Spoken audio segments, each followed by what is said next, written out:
Hello students, एक question है बेटा। Introduction of money has separated the act of sale and purchase how. Question ये है कि मनी ने जो एक्ट है सेल और परचेज का उसको सेपरेट कैसे कर दिया। इस चीज को समझते हैं हम। देखो, as you know very well, under the barter system of exchange, barter system of exchange में क्या था? The act of sale and purchase of an individual must occur at the same point of time. क्या होता था barter system में? जो cell और purchase होते थे वो एक ही टाइम पे होते थे। To buy a thing, an individual must at the same time sell something needed by the other person। क्या होता था? एक पर्सन अगर कुछ खरीदना चाहता है तो उसको क्या करना पड़ता था? अपनी कोई एक चीज उसको सेल करनी पड़ती थी जो किसी दूसरे व्यक्ति को चाहिए होती थी वो। ठीक है। Also sale and purchase by an individual must be the equal value, और लगभग उनको जो सेटिस्फैक्ट्री वैल्यू होती थी वो लगभग इक्वल होती थी, तभी तो वो एक्सचेंज करते थे। तो क्या कहा हमने? बार्टर सिस्टम में क्या होता था? सेल और परचेज जो थे वो वन टाइम पे होते थे। But with the introduction of money, जैसे ही मनी आई बेटा, an individual can buy a thing with money without selling anything at the same time. आज के दिन ये जरूरी नहीं है कि एक जो पर्सन है वो कुछ बाय करना चाहता है, खरीदना चाहता है तो वो कुछ बेचे, उसी टाइम पे कुछ सेल करे, ये नेसेसरी नहीं है। Likewise we can sell a thing for money without buying anything at the same time. हम क्या कर सकते हैं?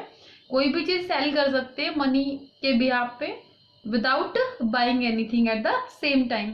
दस with the introduction of money the act of sale and purchase have been separated. तो क्या हो गए? दोनों एक्ट अलग अलग हो गए। तो ये क्वेश्चन बेटा होट्स का था आपका, अच्छा क्वेश्चन है ये, एग्जाम में पॉसिबिलिटी होती है इस टाइप के क्वेश्चन आने की।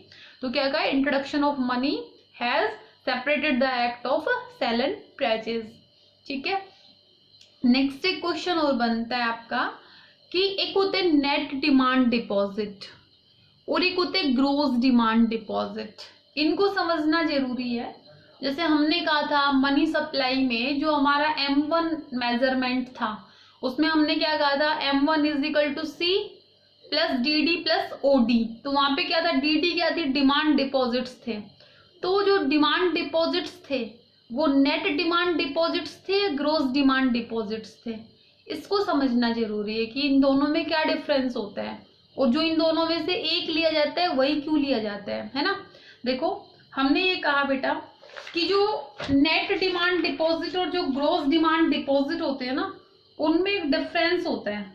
वो क्या होता है? इंटर बैंकिंग क्लेम्स का होता है। क्या होता है? देखो, डिस्टिंक्शन में be drawn between gross demand deposit and net demand deposit the commercial bank. हम कौन से बैंक्स की बात करते हैं? डिमांड डिपॉजिट्स की जब हम बात करते हैं तो कमर्शियल बैंक्स की बात करते हैं। Gross demand deposits include inter banking claim. क्या होते हैं? ग्रोस जो होता है ना बेटे, इसमें क्या होता है? इंटर बैंकिंग क्लेम्स इंक्लूड होते हैं। Claims of one bank against to the other. क्या होता है? एक बैंक के जो दूसरे बैंक को लेके क्लेम्स होते हैं वो होते हैं।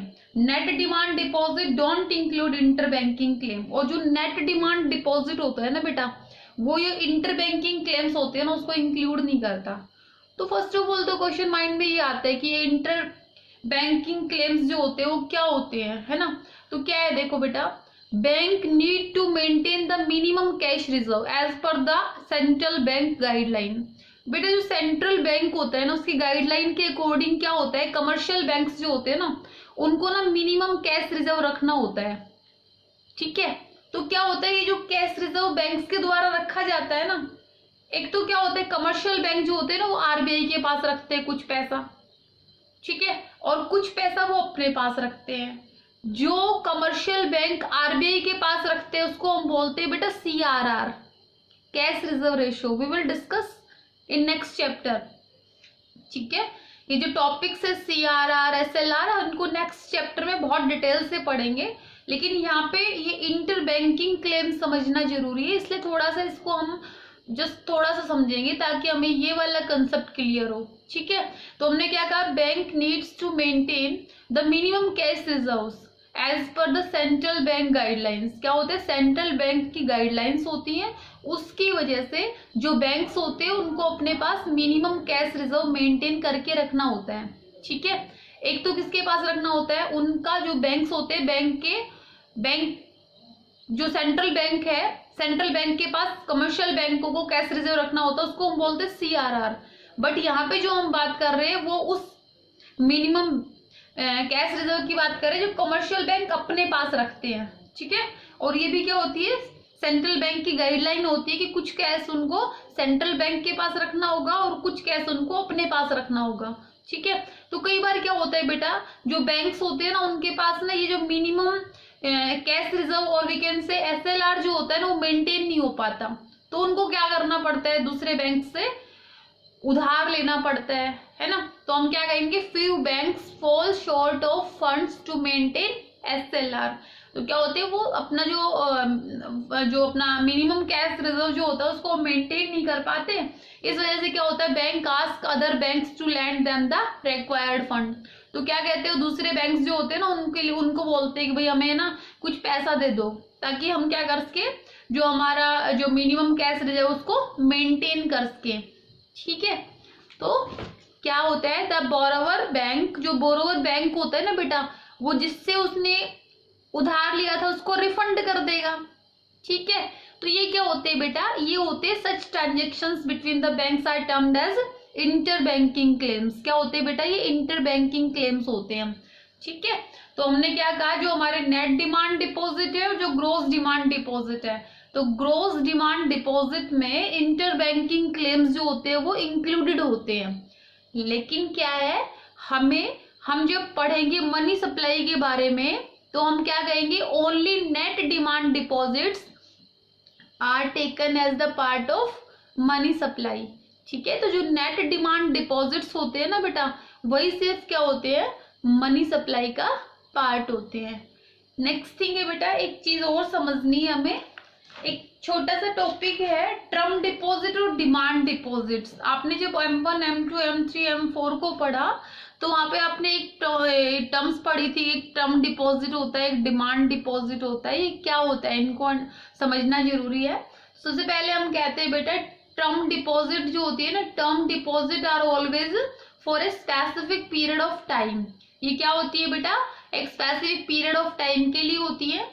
लाइक FD, जो FD होती है ना, फिक्स डिपॉजिट्स होते हैं for a period of 1 year 2 year. ठीक है, लेकिन डिमांड डिपॉजिट्स क्या होती है, demand deposit are not for a specific period of time, ये स्पेसिफिक पीरियड ऑफ टाइम के लिए नहीं होती।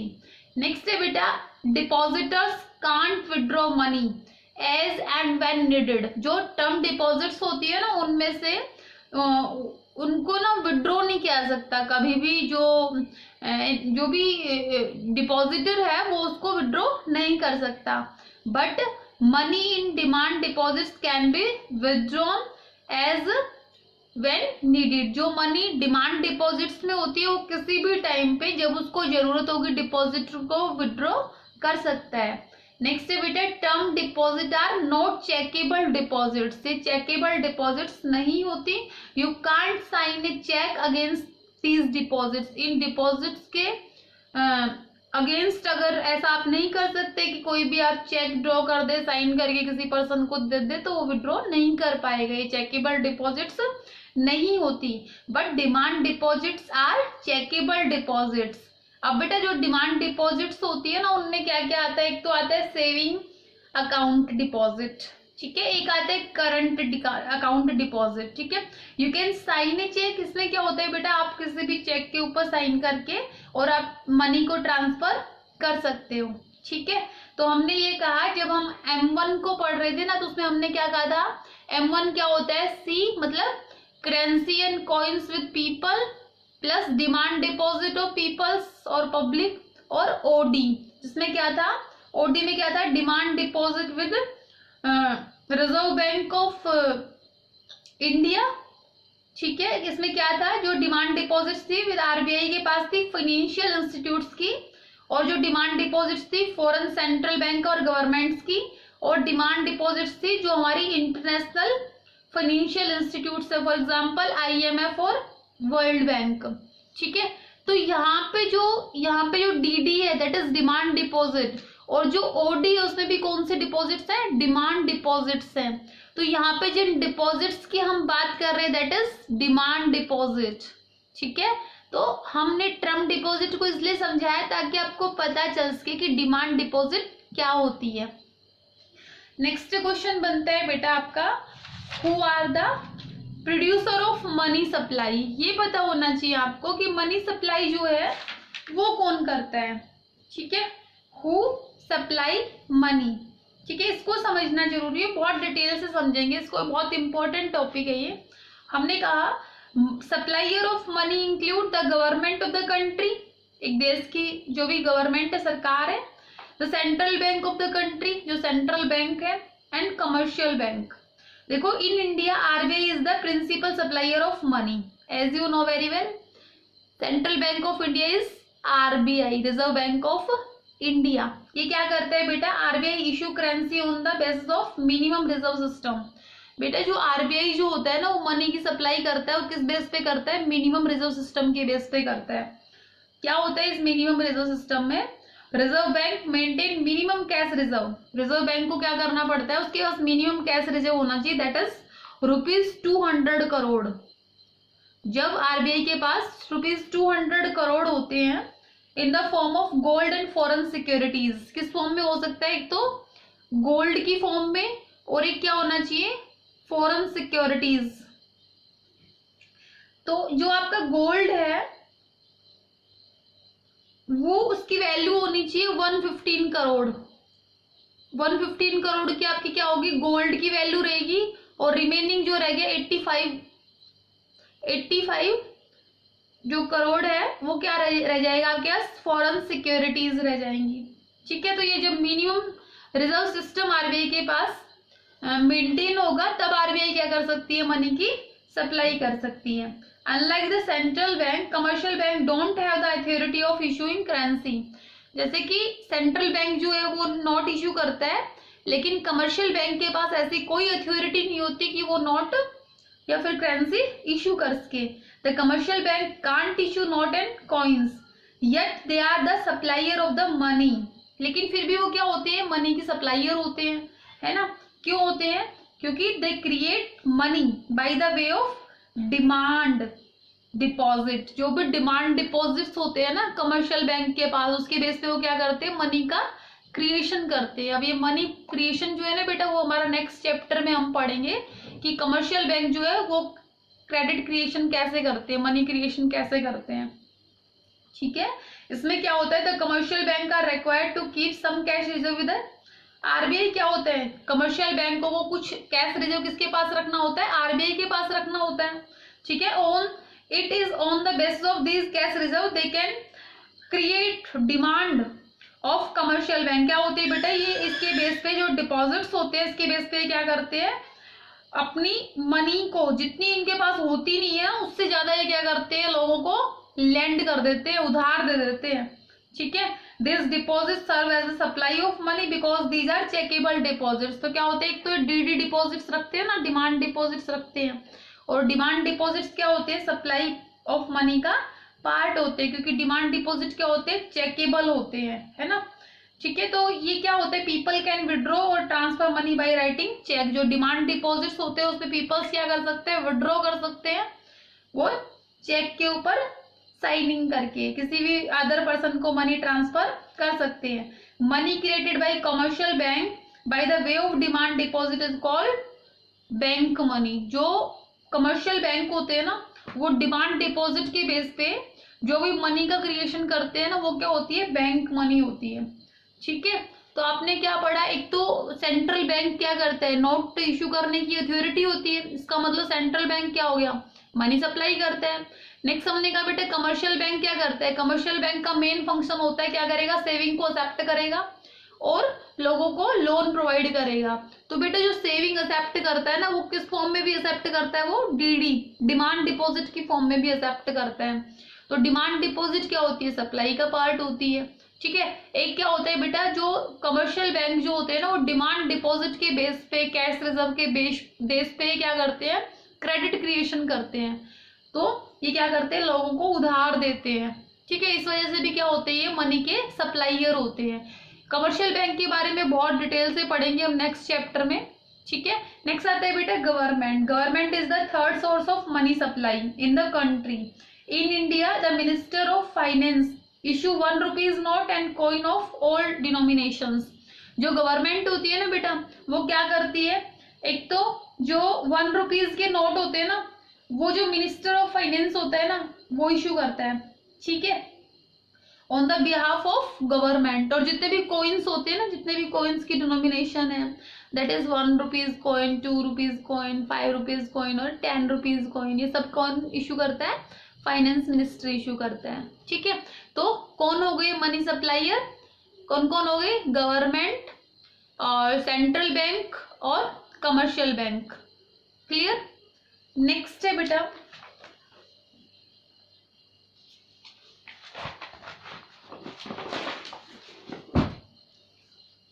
कुछ इंपॉर्टेंट थिंग है, तो एक बार सुन लीजिए। देखो हमने ये कहा commercial bank don't issue currency themselves. हमने कहा ना कि कमर्शियल बैंक जो होता है वो करेंसी इशू नहीं करता। They contribute the supply of money. वो क्या करते हैं, सप्लाई ऑफ मनी में कैसे कंट्रीब्यूट करते हैं, by way of advancing loan. क्या करते हैं, वो लोगों को लोन पे करते हैं, एडवांसिंग में लोन पे करते हैं। Many times more than their cash reserve with RBI. जो उनके पास कैश रिजर्व होता है ना उनका आरबीआई के पास, उससे भी कई गुना ज्यादा वो क्या करते हैं, लोगों को उधार देते हैं। यही जो प्रोसेस है उसको हम क्या बोलते हैं, money creation bye commercial bank. और इस प्रोसेस को ही हम नेक्स्ट चैप्टर में समझेंगे। तो हमने क्या कहा, कमर्शियल बैंक जो है वो नोट नहीं छापता, लेकिन क्या करता है, लोगों को लोन देता है, मनी क्रिएशन करता है, इसलिए क्या होता है, ये सप्लायर होता है, ठीक है। नेक्स्ट हमने कहा बेटा जो कमर्शियल बैंक के पास जो डिपॉजिट्स आती है दैट आर डिमांड डिपॉजिट्स। और जो डिमांड डिपॉजिट्स होती है वो क्या होती है, चेकेबल डिपॉजिट्स होती हैं, इसलिए वो क्या होती है, सप्लाई ऑफ मनी का पार्ट होती है, ठीक है। और जो डिमांड डिपॉजिट्स ऑफ पीपल होती है वो क्या क्या क्या बोलते हैं उनको, बैंक मनी, ठीक है। एक होती है बेटा हाई पावर्ड मनी, ठीक है। टाइप्स ऑफ मनी हम नेक्स्ट वीडियो में पढ़ेंगे। हाई पावर्ड मनी क्या होती है, देखो वो कौन सी मनी सबसे ज्यादा पावरफुल है, जो पैसा हमारे पास है जिसको हम इमीडिएट यूज कर सकते हैं, वो सबसे पावरफुल है ना। तो हमने क्या कहा, एक तो कौन सी मनी पावरफुल हो गई, currency held by the people. जो भी करेंसी लोगों के पास है वो सबसे हाई पावर्ड मनी है, क्योंकि उसका जो यूज हो सकता है एक पर्टिकुलर पॉइंट ऑफ टाइम पे, एक नेसेसिटी के टाइम पे, वो उस मनी का यूज नहीं हो सकता जो बैंक्स में डिपॉजिट है या फिर पोस्ट ऑफिस में डिपॉजिट है, ठीक है। तो मोस्ट यूजफुल मनी कौन सी रहेगी, जो currency held by the people है। और कौन सी रहेगी बेटा, एक होता है volt cash, volt cash of the commercial bank. ये वोल्ट कैश क्या होता है, सुनो। हमने कहा कि कमर्शियल बैंकों को जो सेंट्रल बैंक की गाइडलाइन होती है उसको फॉलो करना होता है। तो कमर्शियल बैंक का कुछ पैसा तो आरबीआई के पास डिपॉजिट होता है, उसको हमने क्या बताया था, सीआरआर, कैश रिजर्व रेशियो। और जो कुछ पैसा किसके पास जमा होता है, कमर्शियल बैंकों के पास खुद के पास, that is SLR, statutory liquidity ratio, ठीक है। इनके बारे में डिटेल से नेक्स्ट चैप्टर में पढ़ेंगे। लेकिन क्या होता है बेटा, जो मैंडेटरी जो मिनिमम कैश होता है, रिजर्व होता है, वो तो इनको रखना ही रखना होता है। लेकिन कमर्शियल बैंक क्या करते हैं, कुछ थोड़ा सा एक्स्ट्रा पैसा भी रख लेते हैं, उसको क्या बोलते हैं, वोल्ट कैश बोलते हैं, ताकि जो इमरजेंसीज रहती है उसमें वो उस पैसे का वो यूज करके उन जो अनफेवरेबल सिचुएशंस है उनसे बाहर निकल सके। तो वोल्ट कैश भी क्या होता है, हाई पावर्ड मनी होती है, ठीक है, volt cash of the commercial bank. Next होता है बेटा जो आरबीआई के पास है ना, रिजर्व बैंक ऑफ इंडिया के पास जो भी कैश रिजर्व है, किसका, कमर्शियल बैंकों का, वो भी क्या होता है, हाई पावर्ड मनी होता है, cash reserve of commercial bank with RBI, क्योंकि उसका भी इमीडिएट यूज हो सकता है, ठीक है। तो हाई पावर्ड मनी का मतलब होता है वो वाली मनी जिसको हम इमीडिएट यूज कर सकते हैं इमरजेंसी में, ठीक है, ताकि हम उस अनफेवरेबल सिचुएशन से बाहर निकल सकें। तो जो हाई पावर्ड मनी होती है वो मोस्टली हम 3 प्रकार की मनी को बोलते हैं, currency held by the people, और vault cash of the commercial bank and cash reserve of commercial bank with RBI, ठीक है। लेकिन हमने क्या बताया, जो M1 जो होता है उसमें जो C होता है that is currency held by the people, it means vault cash of commercial bank और cash reserve of commercial bank with RBI, ये not a part of money supply, ये क्या होते हैं, मनी सप्लाई का पार्ट नहीं होते, because these are the supplier of money. क्या होते हैं, कमर्शियल बैंक और आरबीआई जो होते हैं वो मनी के सप्लायर होते हैं, तो ये वाला पैसा हम मनी सप्लाई में नहीं लेंगे, क्योंकि हमने क्या कहा था, मनी सप्लाई क्या होता है, एक स्टॉक कंसेप्ट होता है, जो भी मनी सर्कुलेशन में है वो क्या होती है, मनी सप्लाई होती है by the RBI at a particular point of time in a country. तो हमने क्या कहा, जो हम M1 में लेंगे दैट इज सिर्फ ए पार्ट को लेंगे, हाई पावर्ड मनी का, बी और सी पार्ट नहीं लेंगे, ठीक है। और नेक्स्ट है बेटा, state the principal component of money supply. अगर आपसे कोई पूछे कि जो मनी सप्लाई है उसके प्रिंसिपल कंपोनेंट्स बताए, तो आप क्या कहेंगे, एक तो आपसे ये बताया गया था currency held by the people, currency में क्या क्या आ गया, नोट्स एंड कॉइन्स, तो सबसे पहले क्या आ गया, currency held by the public, ठीक है। नेक्स्ट क्या बताया था, डीडी, डिमांड डिपॉजिट्स, क्या बताया था, demand deposits of the people with the commercial bank, जो डिमांड डिपॉजिट्स पीपल्स की हैं कमर्शियल बैंक के पास, वो क्या होती है, मनी सप्लाई का पार्ट होती है, ठीक है। नेक्स्ट हमने बताया था ओडी, अदर डिपॉजिट्स, ठीक है। अदर डिपॉजिट्स में क्या बताया था, demand deposit with RBI of domestic and foreign institutes and other than the government of the country and commercial bank with the country, तो जो भी फाइनेंशियल इंस्टीट्यूट्स है उनका पैसा आरबीआई के पास है, ठीक है, फॉरेन गवर्नमेंट है, फॉरेन सेंट्रल बैंक है, उनका पैसा आरबीआई के पास है, और क्या है, जो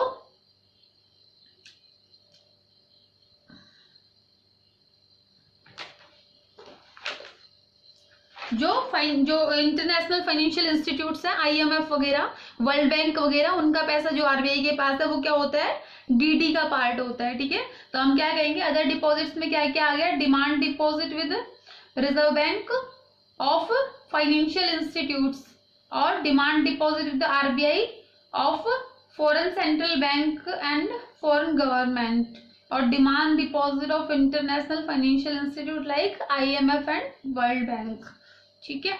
अब नेक्स्ट लास्ट एक क्वेश्चन बचता है, that is why are cash deposit of the government and of the commercial bank with RBI, जो भी कैश डिपॉजिट है गवर्नमेंट का या फिर कमर्शियल बैंक का, किसके पास, आरबीआई के पास, उसको हम मनी सप्लाई का पार्ट ट्रीट क्यों नहीं करते, ठीक है। क्वेश्चन क्या है, why are cash deposits of the government and of the commercial bank with the RBI not treated as the part of money supply, तो हम क्या कहेंगे, because government and commercial bank are supplier of money, क्या होते हैं, supplier of money होते हैं, and money held by the supplier of money is not treated as the part of money supply, क्योंकि हमने क्या कहा था, क्योंकि ये मनी के क्या है, प्रोड्यूसर हैं, ये मनी के यूजर नहीं है, तो हम क्या लेंगे, मनी सप्लाई में क्या लेंगे, वो वाली मनी लेंगे जो यूजर्स के पास स्पेंडेबल फॉर्म में है, तो ये वाली मनी क्या है, यूजर्स के पास नहीं है बल्कि प्रोड्यूसर्स के पास है, तो ये मनी सप्लाई का पार्ट नहीं होगा। तो जो छोटी छोटी बातें थी इस वीडियो में, हम ना नेक्स्ट हम पढ़ेंगे टाइप्स ऑफ मनी के बारे में पढ़ेंगे, तो आप यहाँ तक ये छोटी छोटी बेसिक बातें थी उनको एक बार कवर कर लेना, ठीक है। नेक्स्ट वीडियो में हम पढ़ेंगे टाइप्स ऑफ मनी के बारे में, इस चैप्टर को धीरे धीरे कवर करने की कोशिश करेंगे, तो आप प्रॉपरली नोट्स बनाइए अच्छे से, और जो भी क्वेश्चंस आपको बताए जाते हैं उनको प्रॉपरली नोट करके उनको आंसर करना सीखिए, ठीक है। थैंक्स।